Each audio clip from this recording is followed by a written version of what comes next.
people of the earth, however many of you are left, we're going to do something a little different, yet extremely the same this week. Are we actually going to number this episode? Are we gonna fucking number this? I don't know. I might make it just like a special or something. We'll see. That's a good question, actually. No, we feel like we could come up with a whole thing like Weeaboo Hell Purgatorio or something like that, or Weeaboo Hell. Weeaboo Purgatorio. Weeaboo Paradiso. Oh man, can we just work like Bayonetta level names into this? Oh man, Can I get the ice skates that you like zip around and it freezes stuff behind you? Wow, that is really on the nose now that I think about it. Maybe it is. I don't know. I didn't play Bayonetta. Today's really different thing for you is adjacent to Bayonetta because Bayonetta is a video game. I looked at the beautiful success of my semi-audible dating sim designs last time and thought, this self-indulgence needs its own episode. So we did more. We both did more. I did one more. He did three more. I think my one more ends up being a little bit on the longer side, so it evens out somewhat. Oh yeah, Sam actually completed the school assignment. And, I don't know, I guess I'm the kid in class desperate for love he's not getting at home. Before we get into these, I did not really foresee just, hey, we should play Katawa Shoujo for an episode, turning into a pretty extended riff now. Yeah, but this episode, I think we will basically have an album's worth of these riffs. Like, honestly, God, like we spent record sometime. 2, I think, non-consecutive weeks, right? Yeah, 2 non-consecutive weeks on Katawa Shoujo and Doki Doki, and then there was, the fake dating sims, and now there's more fake dating sims. This is at least 3 episodes of this show. I like to think of it as a sequence or a movement, which is to say that I am very much like Mozart. Like, we've spent as much time on the show or wasting our time with fucking dating sim bullshit as we have talking about Char Aznable / Eren Yeager. Which is a real achievement. I actually think that we've spent more time talking about it than Eren Yeager. Specifically Eren Yeager, who got his own episode and, still needs another one of his own episodes. Oh, we're going to need a real postscript on the whole Eren Yeager saga. Maybe we should just not talk about Attack on Titan until it wraps up, because it feels like it's wrapping up pretty soon. Like, we are approaching the final battle. The man speaks truth. Before we get into the meat of this, and I guess it's related to the topic of romance, the one thing I will say is I am still amused by the fact that he will toss the broken shipping men a fragment of a bone and then just plow forward into stuff that's actually interesting. He hasn't abandoned them. He hasn't embraced them. He remembers them. He remembers them. He throws the dog the meat it needs to stay alive. There. And, to his credit, he actually makes it a pretty focal point of the narrative. Just, the final decision, I guess, that he makes. That's cute. That's all you're ever gonna fucking get. But, it's something. It's scraps, but it's something. You can take that, rock gently back and forth in front of your statues of, Eren and Ymir and his story or whatever you people do. But onto the main body of Weeaboo Hell Supplement 1, title TBD, Weeaboo Satan's Pitchfork, whatever. Well, 4 dating I'm going to make you think of it. Pitches. I can't think of it. Oh, yeah, you do. You start. So, out of my 3, pitch 1, over the top. Premise, all's fair in love and trench warfare. Can you confess before charging to a meaningless death? I can't remember if this was the dumbest one or not. It really might be. I am impressed. Did you was the one with the robots? Did you do that in the last episode? That's coming up. That's coming up. Okay. Oh, spoilers. Sorry. If the narrative of my fake dating sims is actually... Wait, you're probably my biggest fan. Shit, we need to cherish that person. What the fuck are you doing? Alright, over the top. As I said, the premise, all's fair in love and trench warfare. Can you confess before charging to a meaningless death? which I love, by the way. Setting: the French trenches of the Battle of Verdun. Sidebar: Verdun is a lot like Hell, but stickier. It's not hell, but almost as hot. A little bit more rancid, maybe. I don't know. Are we thinking of like Fire and Brimstone Hell, or are we thinking about like Dungeons and Dragons Hell, where basically every horrible thing is represented? I guess the one where Mammon hangs out. Where Mammon hangs out in like this horrible fucking swamp, and I think it's this one. That's Verdun. Verdun is, I think that's layer 5. Yeah, it's like don't quote me. It's like layer 5, and I don't know, chemical warfare is in its punk rock phase. Mm-hmm. So our main character, Celeste Allard, a recent Paris recruit and a girl? With the economy in ruins, she's disguised herself as Seal Manley and enlisted for 3 square meals a day.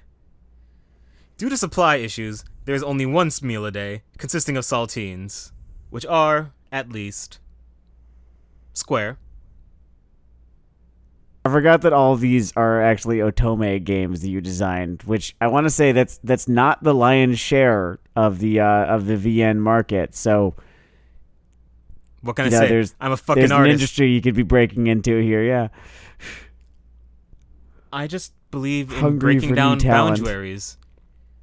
Dave Chappelle said he should be the second black person to do something, and I'm sure some other sad Jamaican fuck has already made a dating sim, so I'm going to do the post-ironic phase. Wait, no, this is just the ironic, whatever.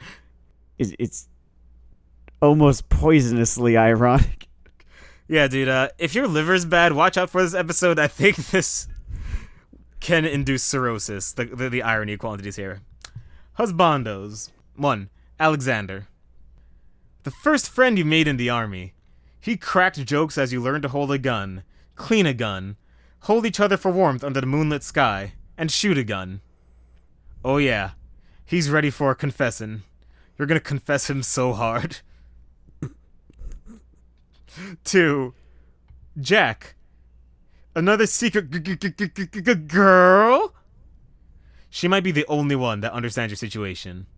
But how can you confess without exposing you both to sniper fire? These are the big questions. I'm asking the big questions here. Baron. Driven to despair by the apparent end of the world, Baron enlisted to die on his own terms. Namely, quickly. It's going to be hard to confess before Baron charges into a machine gun nest. He's going to be like huffing mustard gas. I'm like wondering... I'm questioning the naming choice for Baron a little bit here, because there is a dude, whose name is Baron, right? Mm-hmm. Very much associated with World War One. Man, there goes my fucking Hugo Award.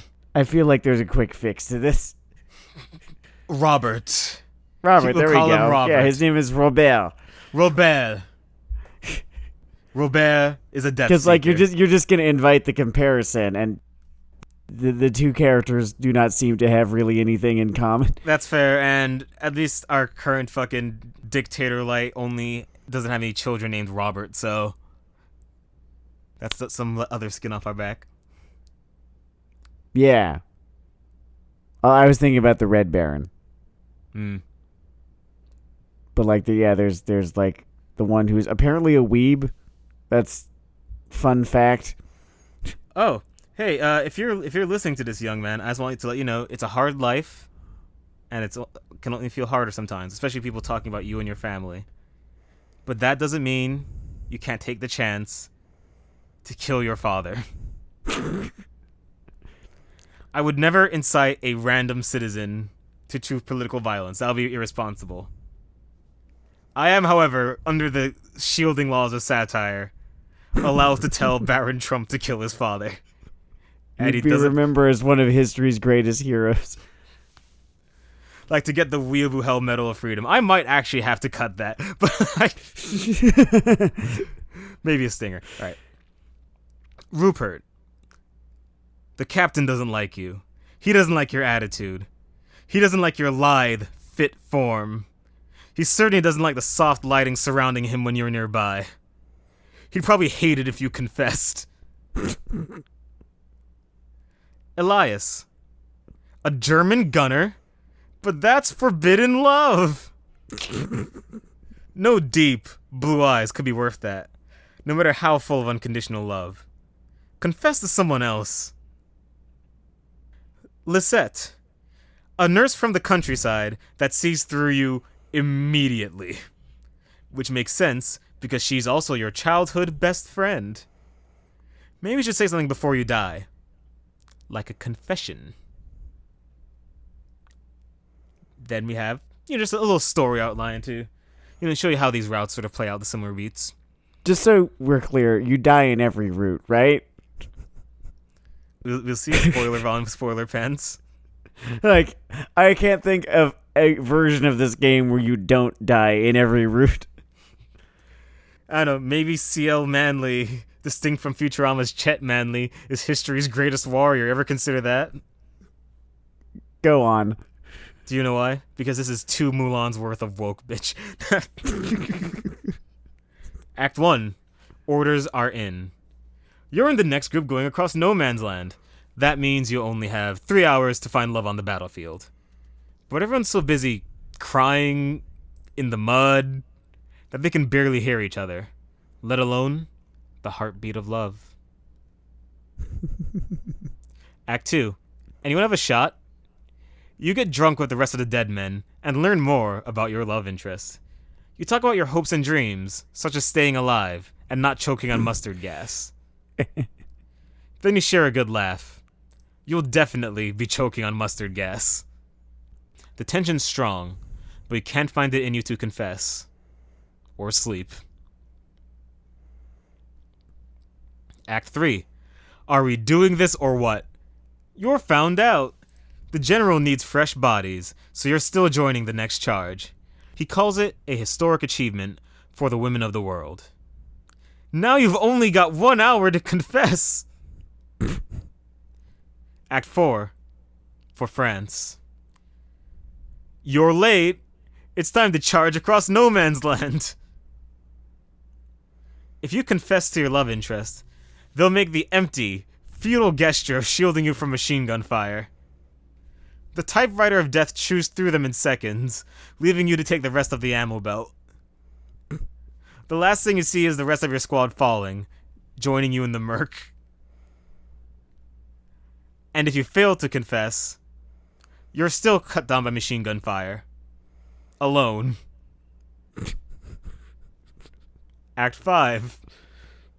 Darkness imprisoning me. You've survived. Technically. A combination of bullets and gas have turned what's left of you into a parody of life. But you'll always remember those magical, romantic hours before the state used you for a failed charge to take a hill no one wanted, for a battle that changed nothing, in a war that never needed to happen. Doki? Doki? That was the best fucking gag. It's so fast and so good. I can't decide whether I like that one or the pantsu one, but we can both agree it is just the best episode. The banter is strong. So, in my second product, I want to do something with a little bit more of an optimistic spirit. A love story that would uplift the soul. Less of the poisonous cynicism you people have come to stereotype me with, which I think is unfair. I think it's undeserved. I think I'm a beacon of light in a dark age. I think the joke at the core of Over the Top is as funny now, Dennard, as it was the first time you told it 15 years ago when we met, and more or less every 20 minutes since then. Oh, excuse me. I'm basically the atomic clock. That is service you cannot pay for. Think about what I do for a society. Well, you definitely don't like it. If I had perfect pitch, I'll be doing the fucking You're Welcome song for Moana right now. But now, for our second work, I present We Love You. Premise. Your space station is slowly approaching the sun. Your only hope hot androids. Oh my god. Can you get them to assume the position? Fallout New Vegas changed everything. Yep. Our main character this time is Maria Ibrahim, the only human survivor of the space station New Hope's collision with an asteroid. As a leading biologist, she was studying the long-term effects of deep space on plant life. She's never been much for romance, but she's always been one for not burning to death countless miles away from the nearest organic life form. Yeah, that tends to suck. Not in my top three. I like to avoid it if possible. Husbandos.exe. I did have to do it once, though. It was pretty shitty. I wouldn't recommend it. Yeah, that was a bad choice, dude. You gotta pick better routes, you know? You gotta think about 23 was just not a great year for... No, it was 22. 22 was just kind of a shitty year for me, but, like, things got better when I was 23. Oh, everyone, I wish Sam a happy birthday. His gift is insanity. Back Go to on. our husbandos. 1. Imperator. The hive intelligence behind the station's security droids. Sometimes you get the feeling that they were intended less to watch over you and more to watch you, but they've always been kind. They'd be a good ally to have, as long as you can deal with them being anywhere and everywhere, always. Watching. I think this paragraph is... like, you know, when you have, you know, a radio host, right, or a podcast host, right, they are just a voice, right? Yeah, they might be a voice with a personality. So if any of y'all ever wanted to really just know Dennard deeply as a person, honestly, that paragraph is all you really fucking need. It's nice to be better friends with you all. I think we really come together in that moment. There's, like, very little else that you need to understand afterwards. I like this one Jamaican stew. It's called pig stale stew. It's my favorite food. That's pretty much all you're missing. It's good. I wish I had liked kidney beans more. Otherwise, I'd like it. But I'll try this variant next time. You might dig it more. Yeah, okay. Husbando 2. Captain Jonas. The captain uploaded his consciousness into a construction android. At least, that's what he claims. The android's hands have flecks of dried red liquid on them, and the captain said the man-machine transfer seemed as much like death as anything else. Either way, there's always been some unresolved tension between you and the captain. But the crisis should keep things professional. Sorry, Imperator it's a tough act to follow. Isn't it? Then we have Navigator, the ship's primary passenger service AI. He's not technically an android. His body is more for show than anything else. He's taken on a philosophical tone since the loss of your peers, questioning the nature of survival, free will, and the point of either in a world with no discernible God. As moving as his existential angst is, you hope that he doesn't vent the airlock to make some kind of point. And then, we have Adam. A cyborg bottle baby your co-workers downstairs grew for the military.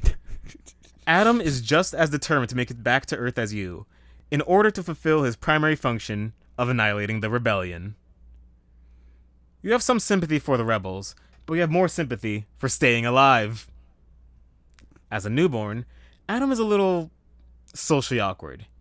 He blushes whenever romance, sex, or running out of air comes up. Then there is Orlando.java. A pesky virus that seized control of a comely monitoring probe. Orlando is perky, emotionally available, and the most likely culprit for the station failing to detect an oncoming asteroid. While Orlando shows a lot of enthusiasm for helping you, you can't imagine his heart is entirely in the right place. Especially since he doesn't have one. And then, Auto Butcher. The station... I'm tired, Dennard. Auto Butcher. The station's onboard butcher. Depressed by the lack of meat for his craft since the collision wiped out the bioprinters, livestock, and food storage. Tends to lag a few feet behind you, bemoaning the lack of raw material. Definitely a problem. Has a six-pack if it helps. Act 1. Some like it hot. You were asleep when the asteroid hit. You had a date with a security officer tomorrow, and he didn't want to look as sleep-deprived as usual. He died, along with everyone else. Now you're the only conventionally living being on the station, and it's headed towards the sun at a speed you don't want to think about. Your only hope is reaching, repairing, and riding a pod. The onboard systems seem helpful, mostly, but picking the wrong companion might lead to a broken heart. And death. Burning death. Act 2. Some like it even hotter. You and your partner make your way to the pods, navigating twisted wreckage, rogue military experiments, and airlock breaches. Every other husbando has turned on you, driven to their version of madness or enlightenment by romantic rejection. You don't understand why this is happening, or why it's happening to you, but at least there's someone to hold your hand. I call this a System Shock 3, by the way. Act 3. No one likes it this hot. You have 3 huge problems. The first is fixing an escape pod with no technical expertise whatsoever. The second is your husbando feeling emotionally neglected. The third is delirium setting in from dehydration and oxygen deprivation. It's going to take an open, gentle heart to navigate your newfound love, and the vast swath of hostile space between the station and home. How do you feel about We Love You, Sam? It's definitely a different flavor of Dennard. It's still, so very unmistakably Dennard. Is this a Emmy Rin riff? Is this a me at my Rinnest? No, I think this is, if I had to pick, a character that this most reminds me of, it's, I don't know, Ash from Alien. And now, the sort of jewel of my crown, the bee in my bonnet, is called Wear Her Down. Yes, Wear Her Down. Premise: a dating sim with only one waifu. Okay, content warning for this whole riff. I am basically just riffing on sociopathic behavior within relationships. Said waifu, Jenna, the girl you've loved for 3 years. She doesn't like you. This is a fucking Todd Solondz film.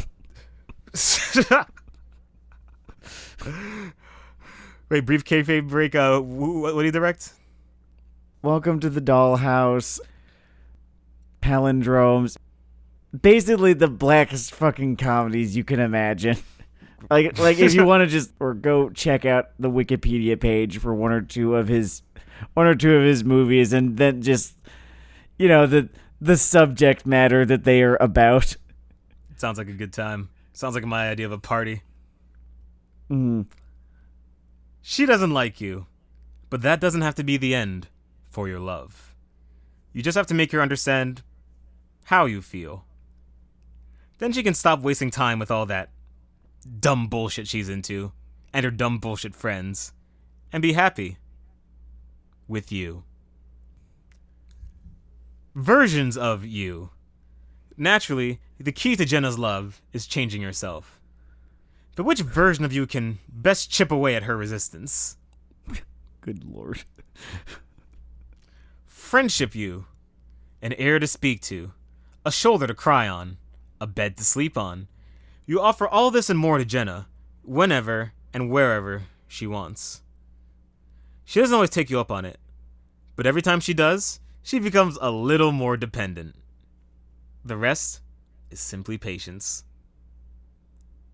Socialite you. The social butterfly and town gossip. Sometimes it seems like you're everywhere and nowhere at once. That gives you access to a lot of spicy rumors, mostly about Jenna's friends and suitors. It's sad to see her become more isolated from them, one by one, but you try to be selective.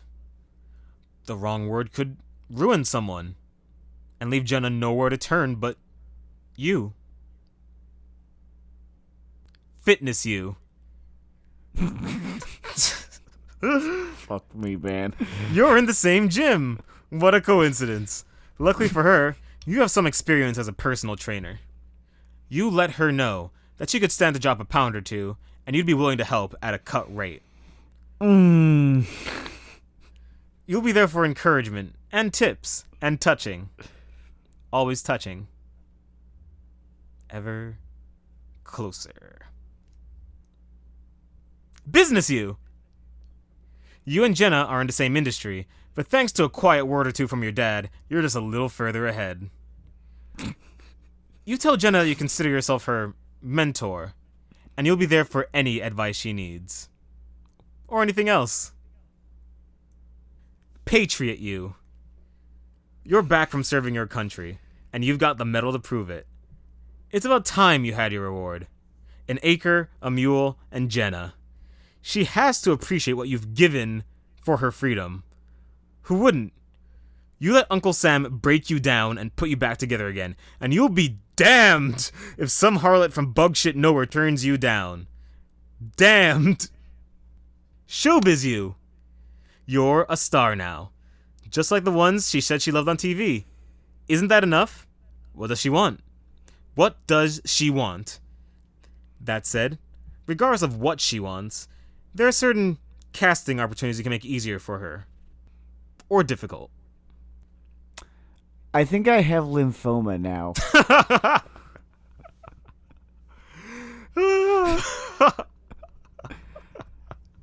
This is not to say that this premise is cancerous. No, this premise is carcinogenic.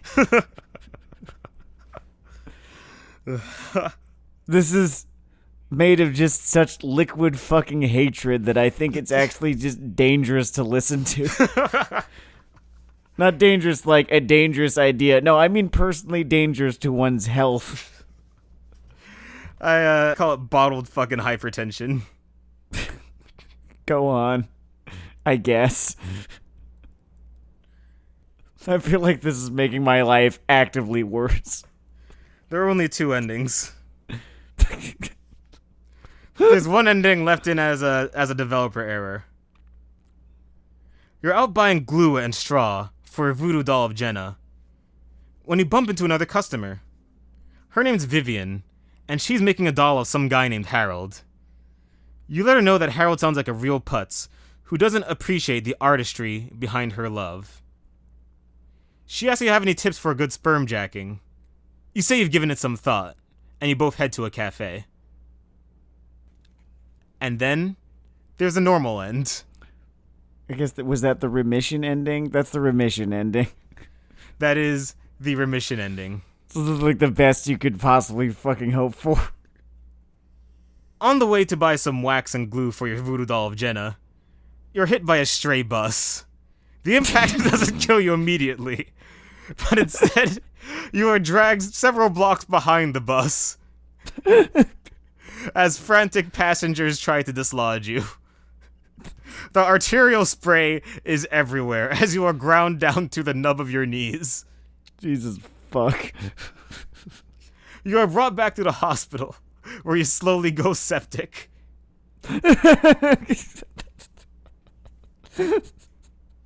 There, in your bed, you wait for your beloved visitor, Jenna, to appear.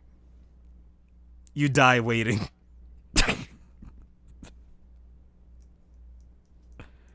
And that's my round of dating sim pitches. Someone's going to fucking listen to this episode and die. I hesitate to use such a fucking meme of a word, but this is cursed, Dennard. Like, cursed in the way that the fucking videotape from The Ring is cursed. I kind of sat down and tried to think, alright, Dennard, you did looking back last time. Is it possible to take it further beyond the possible? Yeah, I think you did it. I think I have to do like a third round of these. I'm basically competing with myself now. This is like every time Morgan tells me to come up with a stupid fantasy premise. This is a bad. They tell me to come up with a bad/terrible fantasy premise. This is the sort of thing that I give them, but more fantasy flavored. Very nice, very nice. Actually, if I do a sequel, this will probably be isekai based. That's not a bad idea. I could rattle that shit off for days. We could tilt that windmill a little bit harder. You could always tilt that windmill harder. As long as it's twitching there, it can take another kick or two. So which one of these games do you think you'd be most likely to play, Sam? It's the third one. No, it's one of those things that I'd sort of just need to bask in for a little bit. I think I've said this before, just a premise that just so actively despises you. Just a work of media that fucking wants you to die. And would murder you if it were capable of doing so. There's something I respect about such media. And the third one is definitely the closest to it. Thank you, Sam. That touches me here. This weird thumpy thing next to where a normal human heart should be.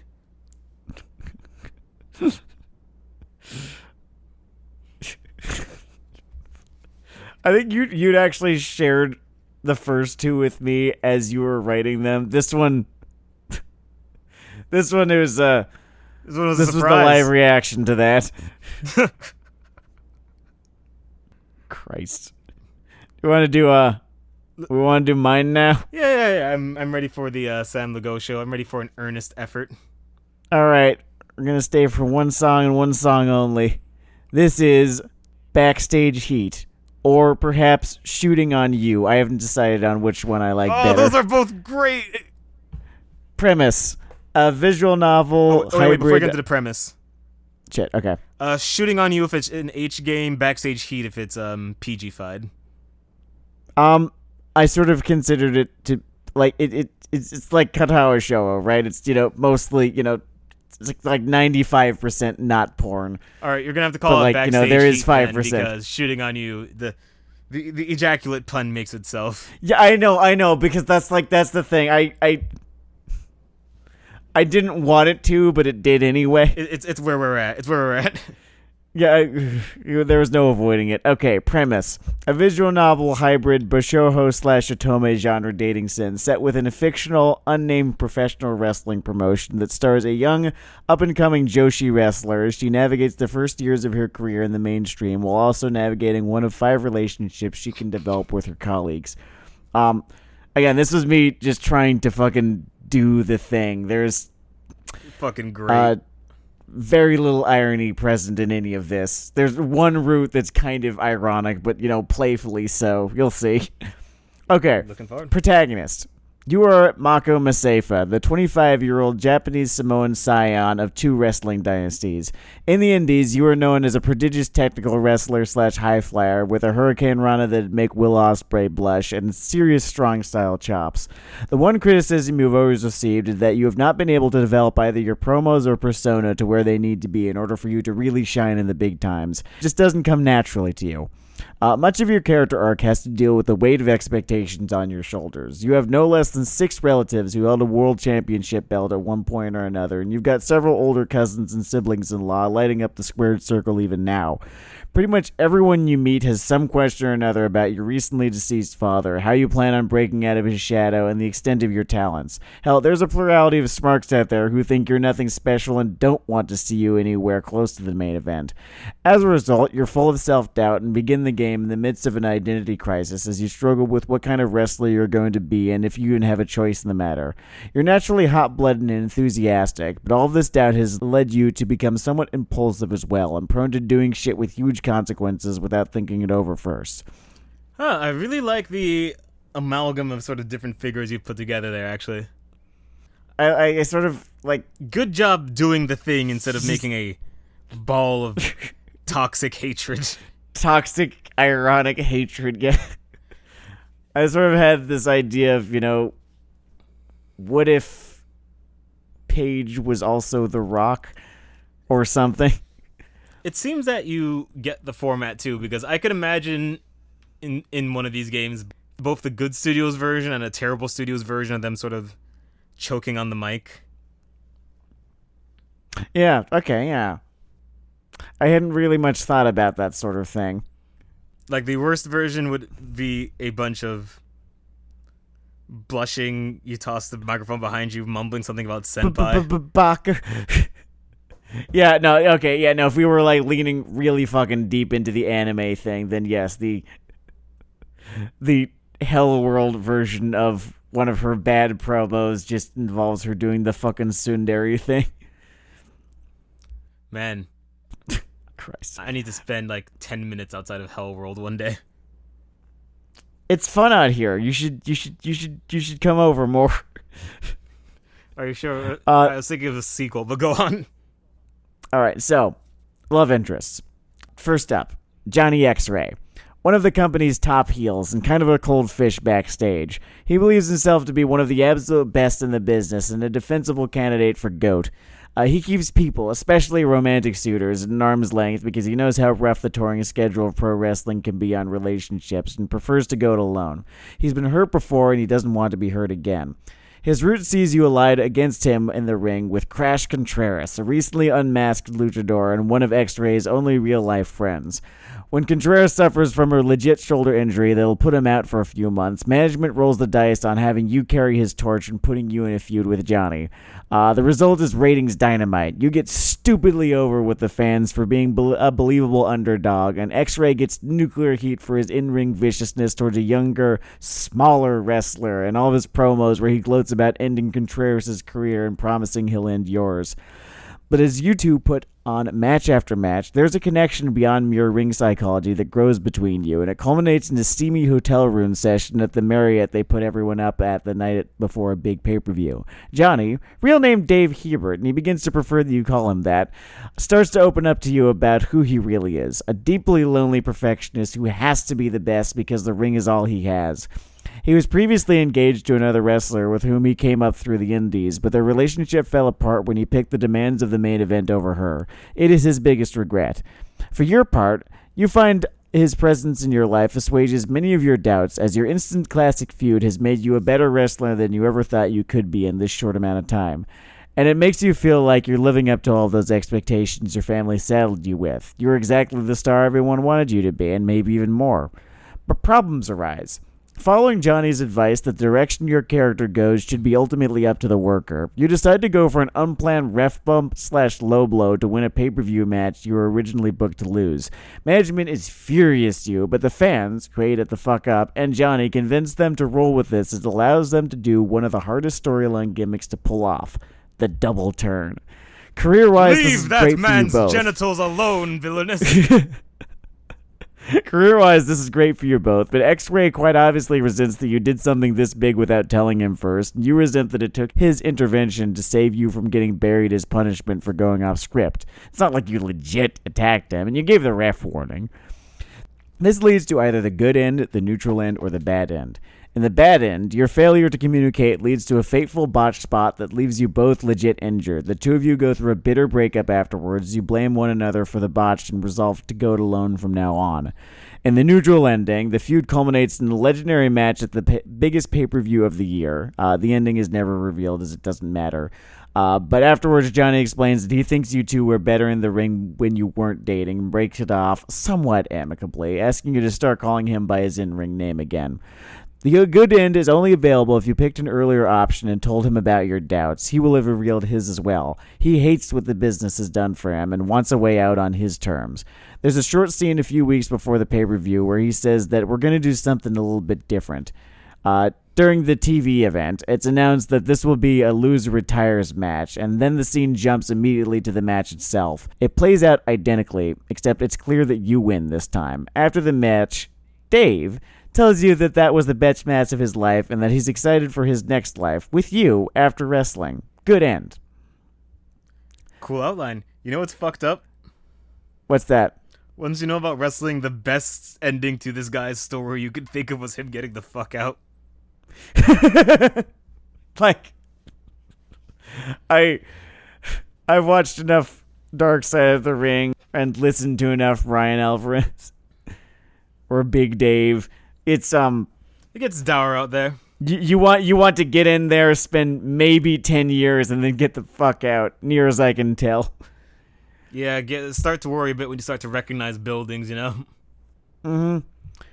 All right, here's the next one, and this is the irony one / like, see if you could guess who this is about. Oh, okay, so this is Route 2? This is Route 2. Let's do it. Okay. His name, Warren DeBalkin. The gag route, even the bad end, is somewhat comic. A skinny, bespectacled former wrestler, just a couple of years older than you, who had to take an early retirement due to a career-ending injury. He is now a producer / commentator / booker who, if you choose his route, is assigned to be your on-screen manager in an attempt to get you over. He does not like this. Warren is a conservative in terms of wrestling. He's an avowed demsoch. Smark, who thinks that the business has gone downhill and sees you as emblematic of this Oh, wow, rot. you made Vince You see Russo. him. Yeah, definitely Vince Russo. Yeah, cool. All right, let's keep rolling. You see him as an insufferable nerd and wonder why they bother keeping his ass around. Half of this fruit's content is just the two of you having humorous Aaron Sorkin-esque verbal sparring sessions. You try to convince him that he's a dinosaur, and he tries to convince you that you're cancer. This works its way into your promos, and it helps you get over as a comedic heel. Your relationship develops past this bickering when, during a promo, you both kind of come to realize that at once that your mutual disdain has morphed into romantic tension and have a brief little almost kiss moment when you're knocked on top of one another during the segment. The two of you, very slowly and extremely carefully, begin to develop your relationship further, first by admitting your respect for one another, then sharing curb beers. Warren tells you at one point that he does not go out for drinks, then getting takeout and talking about something other than wrestling, then commiserating over the mistakes you've both made. Mako once spent a year at an awful indie promotion in Texas and is still grouchy about what went down. Warren killed his chances at a higher level creative position within the promotion because of how bitter he is. Then figuring out how to forgive yourself for these things, then holding hands, then finally spending the night together at your apartment while you recover, quote-unquote, from a kayfabe injury. Warren calls you one night, excited. He's been able to recover from his injuries and has been cleared to return to the ring.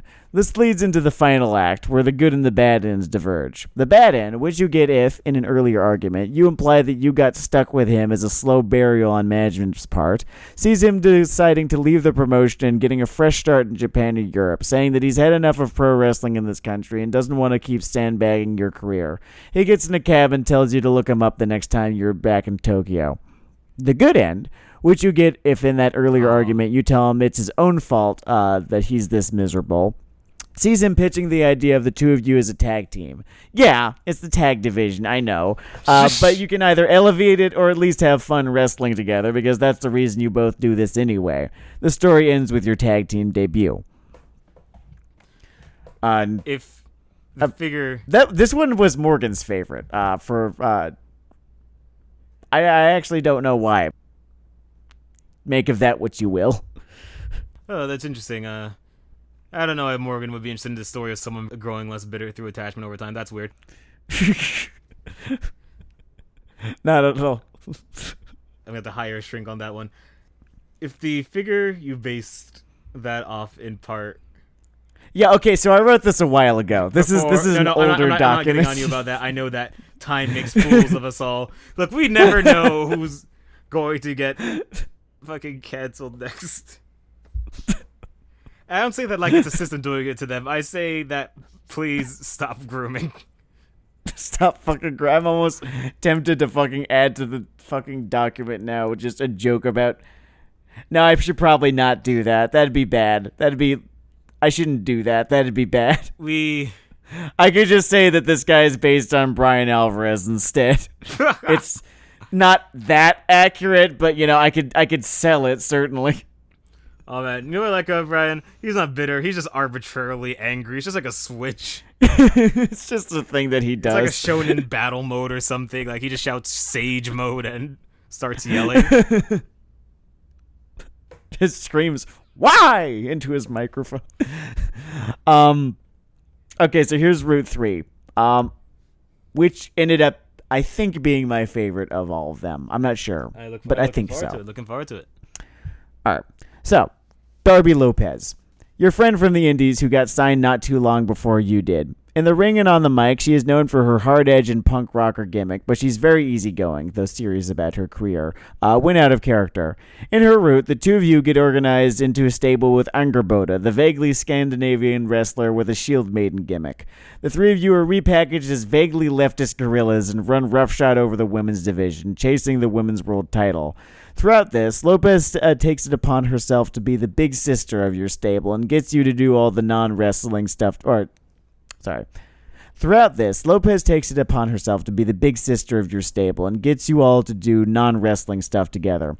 In her opinion, you got to be able to turn it off and just be human as often as you can. The two of you go closer. Angerboda is fairly aloof but appreciates your company. Over the course of your many outings and conversations, you have a comical moment together during a movie night when Angerboda falls asleep prior to his sex scene in a movie, and you try to both act like you're watching something else. One night, she takes you up to the rafters of one of the stadiums where the night's episode is being taped. Damn it, I'm imagining a fucking arena cock rock version of Kiss the Girl. The two of you had already made all the appearances you were going to that night. You kiss and begin a relationship. At first, things are great. Lopez thinks that all the expectations you've been saddled with are stupid and unfair, and being with her means that you can be free of them, if only for short periods of time. Still, this is enough, but you get the sense that Lopez is somewhat unsatisfied with her situation, though she hesitates to tell you what exactly it is that's bothering her.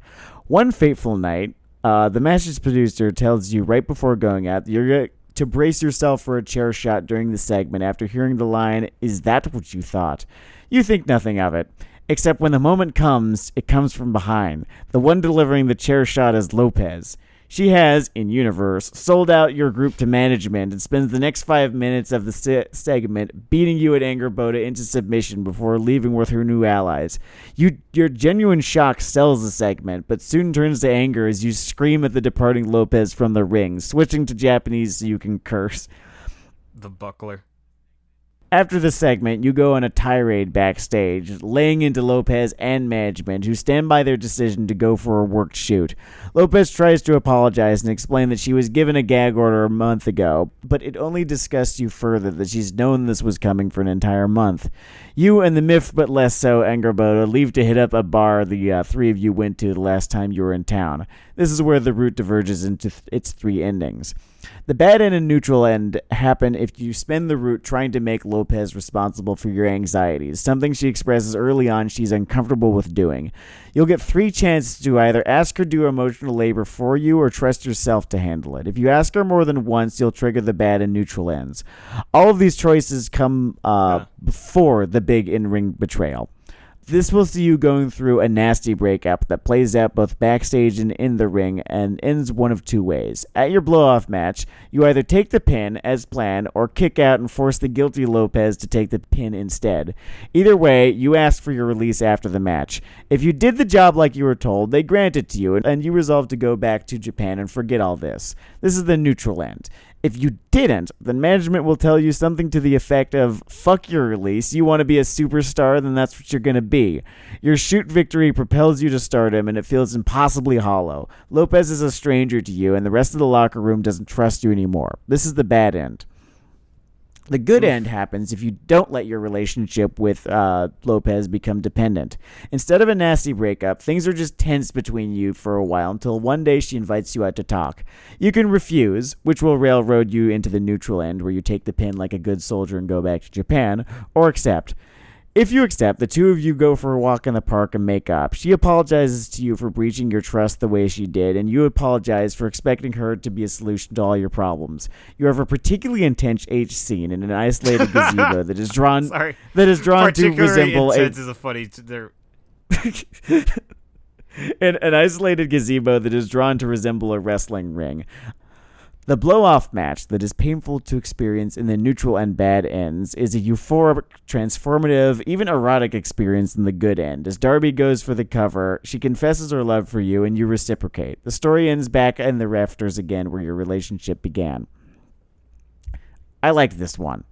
Like, I would play this route and call it my favorite route if this game existed. I don't mean to, like, toot my own horn or anything. I can't write for this one because I will keep trying to insert shield puns. Yeah, I know. I mean, like, so you got it then. She's Seth Rollins. It would be deeply off tone. Like, there was this sort of thing where I'm like, what if Seth Rollins and Dean Ambrose? I think that's an entire subgenre on certain corners of the internet. Corners called every social media service that starts with a T, and kind of 4chan too. It also, yeah. All right, here's the next one. Which I don't know. Is it my least favorite? Maybe, I don't know. You'll have to tell me what you think. All right. Brian Broadside, the company's top babyface and one of the biggest superstars of all time. He's also one of the youngest to achieve such heights. Broadside is only 5 years older than you. Outside the ring, he's a gentle, soft-spoken man and a big brother to almost the entire locker room. Though a genuinely good dude, he is known to be a little private, preferring to talk about others. In his route, he takes you under his wing as he sees something special in you. You and Broadside enter into a relationship very early on in the route, though he seems almost reluctant to do so for whatever reason. He becomes both a lover and an inspiration for you. You come from similar backgrounds. Both of you are from Samoan wrestling diocese, and you are in fact related by marriage. You have a similar career path, and you've both recently lost a parent. And he believes up and down that you can be an even bigger star than he ever could be. Still, he remains somewhat mysterious. 2 just interjections of stupidity. Sure, yeah, go for it. I was imagining what form the main upcoming conflict could take. And the 2 things that hit me were, when you said you're unsure of the reason that he seems distant sometimes, I just imagine it slowly becomes clear that you're fucking 16 and he's another groomer. I fucking... Goddamn. I swear I fucking wrote this before speaking out. B, I was very clear about the fact that your character is 25. Excellent point. I was not. It was put in no uncertain terms. What was the second bit? Oh, the second bit of the marriage thing. I just imagined this somehow becoming stepcest. All right, move forward. Fucking. Like, no, I feel like his sister was married to one of your cousins or something. That's what it looked like in my head. I know that you're not doing stepcest. I have more trust in that. I know you're not coming. I know you're not gonna hit me with Arrow Manga Sensei with suplexes. Anyway, still, he remains somewhat mysterious, and you start to wonder what he's getting out of your relationship. During a dark match one night, Broadside botches a pretty routine spot for apparently no reason.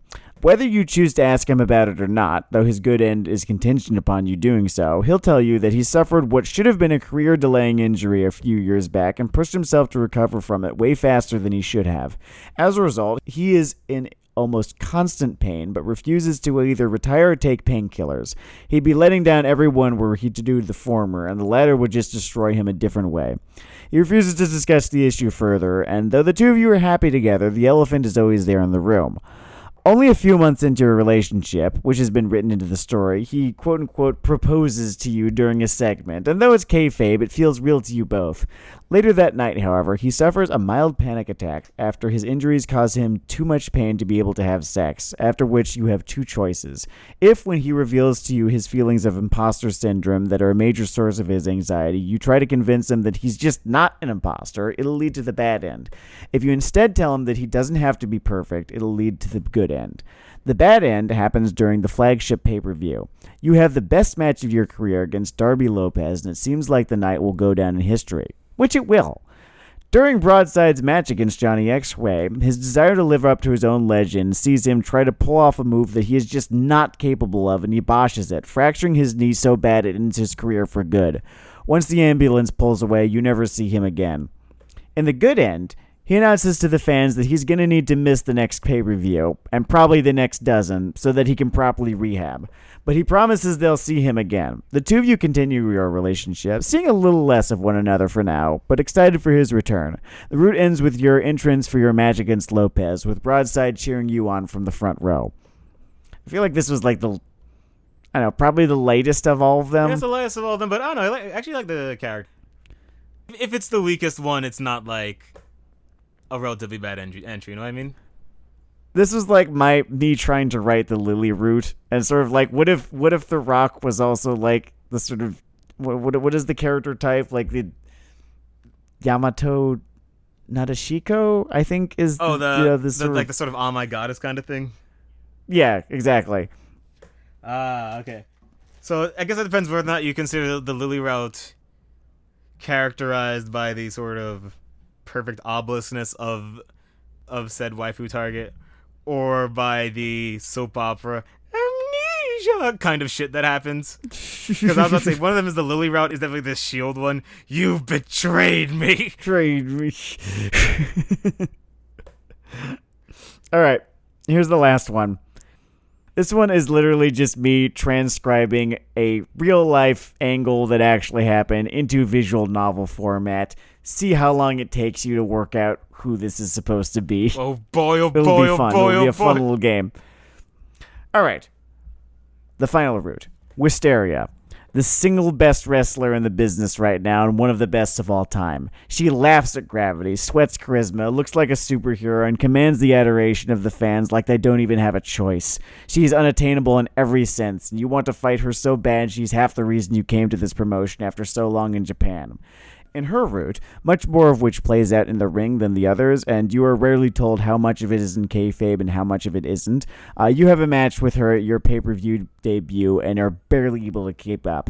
It's exhilarating, though, and the two of you feel an instant connection as if this were destiny or something. During a battle royal not soon after... Are you the Silver Lovers?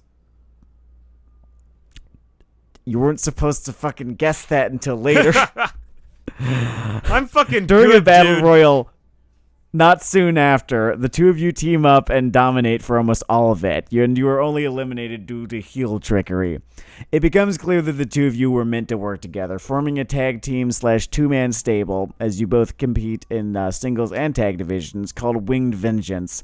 Together, you both reign ascendant, moving practically as one when together and elevating one another when solo. Over the course of a year, this route plays out over a longer period of time than the others. You capture multiple titles. At the suggestion of another wrestler, you start checking social media and dirt sheets to see what the smarks are saying. It's nothing you weren't expecting. But something starts to feel wrong. Throughout everything, it feels like Wisteria will always be the prodigy, the paragon, and you will always be just her protege, beloved. You're not even sure anymore. You know you love her, yes, but you find her growing more beyond you with every passing night. The smarks on social media start to get to you. One night, after a rare defeat, you confront her about this in a promo. Would Wisteria have lost? Would it have hit Hysteria as hard? Would Wisteria count all her failings and shortcomings, unable not to? Because how can she stand in the ring with someone beyond a wrestler, beyond human even, and feel anything less than, well, less than? You leave the ring in frustration when she can't produce a satisfactory answer. Later, you both advance to the finals of a tournament for the vacant world championship. Brian Broadside had to vacate it due to injury. And the match is impossibly tangled brutal. Web between plots, you see. You can't, you know that you can't beat her on her own terms, so all you have is your drive to win, and it just doesn't seem like enough until you start using heel tactics. The chair, the rope pull, the ring bell, finally exhausting her to the point where you can lure into the turnbuckle Toreador style and land your finisher for the win. This is the Neil Gaiman entry, I'm gonna pause it, by the way. Nuclear heat. You are scum. They are scum. You pick up the mic and take them to task for their idolatry. You people out there wanted a goddess, but you got me. Winged Vengeance is dead. Wisteria is gone by the time you turn to address her, unable to face what you've become, and you jeer her for her cowardice. An indeterminate amount of time passes. and in it you have assembled a heel stable called Iron Vengeance to help you protect your prize. Wisteria has been gone for all of this time, and you are hated like none other. But one day, after celebrating another defense, she reappears in the middle of your promo and promises to eat her way through Iron Vengeance until it's just the two of you. Then, she declares, we will have our reckoning. And that's exactly what happens. Faster than you can fathom, she's beaten every one of your stablemates, even getting them to turn on one another. Even Mr. Ass? Even Mr. Ass. Until it's just you and her. This is where the good end and bad ends diverge. In the bad end, you rally Iron Vengeance and demand they be at ringside to defend you. When the match comes, they do everything they can, but Wisteria is beyond them and beyond you. Frustrated, you forcibly put one of them between you and her to take her finisher. This seals your fate. One member of the stable distracts Wisteria for a moment while your enforcer turns on you, crippling you with a sledgehammer blow and disappears. Wisteria doesn't want to win like this, but you spit at her pity and demand that she just end it. In what plays out like a mercy killing, she covers you for the pin, tells you she's sorry for how everything went down, and leaves you in tears on the mat, broken, beaten, humiliated, and alone. In the good end, you dictate the stipulations. It's gonna be a cage match, no disqualifications, and any and all weapons on the table. You muzzle your stable, telling them to simply sit in the front row and watch. Mr. Ass? What follows is a painful, brutal grudge match between you and Wisteria that gets to a point where you don't even remember why you ever hated her this bad. Didn't you love her once? It shouldn't be like this. You made a mistake. Staring defeat in the face, you apologize and strike your old winged vengeance pose as she hits you with her finisher for the pin. The pop is deafening, and you are in a state of euphoria as the audience cheers. Wisteria helps you to your feet and offers to hug it out. At first you can't, but emotion overcomes you, and not only do you embrace her, you kiss her in front of God and everyone, and she is only too happy to accept. The world around you seems to disappear, and then it literally does as the scene transitions to after the pay-per-view, as you share a far more private kiss in a dressing room after everyone has left. We made it, she declares. This started as me just aping the fucking Golden Lover storyline, but then it became about Triple H and Shawn Michaels. I noticed that, and first off, I like this one. So this is just a joke. Because of my degree of irony poisoning, right before that last case, I just imagine just the fucking knee to chin fucking boomerang. Good boomerang. Knee to face. But yeah, you got really inventive with these. I'm impressed, Sam. I mean, not that inventive. They are all you did lots of steps in these, Sam. Good job. Wrestler that I like. Lots of footwork in these steps. You gotta case the joint. You gotta cut a little hole in the glass with the thing. The first one seems to be the least based on anyone. I think in my head this guy looks like Edge. That was just what I was working with. I think I actually like the first one the best, come to think of it. Interesting. Okay. So once again, like I said, when it comes to these things, I think there's a lot of projection, and maybe that's just the kind of dynamic I'm interested in. Oh, certainly, yeah. I think I was definitely going the most high concept with the fifth one. I think I liked... What, the fucking Neil Gaiman metafiction one? Where the entire thing takes place in kayfabe? It was me just seeing what I could do with it. Someone who goes from, like, Mr. Perfect to that one is going to be mad confused, by the way. It'd be a really interesting one to play first. And then have all the other ones sort of play out slightly more, conventionally. Yeah, then you guys wait. So is my person just off their pills in my favorite one then? I think Girl Seth Rollins was still my favorite one. I can't imagine why. I can't imagine what led to that for you. It's a mystery. Yeah, so that's quick question, backstage heat. Sam, quick question. What's up? With the Seth Rollins thing. If you really hate Brock Lesnar and you like Seth Rollins, and because of that you wanted Seth Rollins to beat Brock Lesnar, and then you watched all those matches, doesn't that mean they just won? No, but it's hard to explain why. I'm just fucking with you. It's pretty easy to explain why. It's because there's no layer of metafictional irony where you can tell me that I am having fun there's that, and then just, the difference between heat and go away heat. It's a thing. It is tangible. Mm-hmm. Anyway, these have been some creative works by myself and Mr. Actually, let me phrase that. This has been some creative work from Mr. Legault and me channeling something from before men crawled out of their caves. Just like you at your most you. It is me at my most me. Oh yeah, sorry about all the fucking editing you're going to have to do for all the fucking line flubs that I had throughout reading that. I double spaced it, but even I can't. Death comes for all of us eventually. Yeah. If you want to support us as beautiful young artists, you can go to weeaboohell.com, WEEABOOHELL, and that will lead to a subsection of the See More Evil website. That's our sort of brand halo, but you don't give a shit about that because you're probably just here for the fucking anime shit. Which, defensible. Defensible, yeah, I get that. Next week, by the way, Shin Godzilla, old laser mouth. Yeah. This is, open on harbor. Where have I seen this before? Echoes of the past going into the future. Anyway, I am Dennard Dale, aka Blind Monkey. I am Sam Legault, aka Mute Monkey. Really, just the former Mute Monkey. I'm mostly Sam Legault. Thank you for listening to us talk about dating sims, wrestling, and Fuck 12. And this is Weeaboo Hell. Oh yeah, this is Weeaboo Fuck 12 Hell. It's Fuck 12 Weeaboo Hell.